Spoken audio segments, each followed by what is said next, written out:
আসসালামু আলাইকুম। নতুন একটা ভিডিও নিয়ে আপনাদের মাঝে হাজির হয়ে গেলাম। এটা হলো ইজি বাইকের চার্জার। এই চার্জারের কয়েলটা পুড়ে গিয়েছে, তা আমরা অন্য একটা চার্জার বান্ধা এনে আমরা ফিটিং দিতেছি, কারণ আমাদের কাছে মেশিন নাই এটা বান্ধার মতন। এই জন্য মেশিন আমরা অন্য জায়গার থেকে বেঁধে এটাকে আবার নতুন করে ঝালাই ঝুলাই দিয়ে সংযোগ করে দেই। কারণ আমাকে মেশিনটা না থাকার কারণে আমরা একজনের শরণাপন্ন হয়েছি।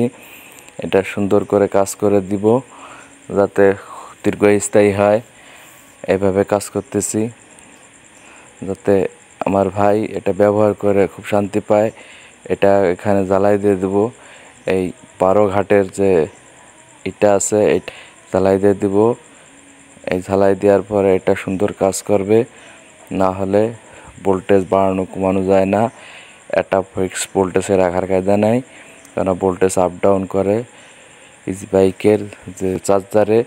এজন্যে এই ভোল্টেজটা আপ ডাউন না করে, এই কারণে এইটা আপ ডাউন করানোর জন্য এই রেগুলেটরটা লাগাতে হয়। তাহলে সুন্দর করে আর ফেসটা জ্বালাই দিয়ে দেবো, কারণ এই ফেসটা সুন্দর করে জ্বালাই না দিলে যে কোনো সময় নষ্ট হয়ে যেতে পারে। এই ধরনের নতুন নতুন ভিডিও দেখার জন্য এই চ্যানেলটাকে ফলো দিন, সাবস্ক্রাইব করুন।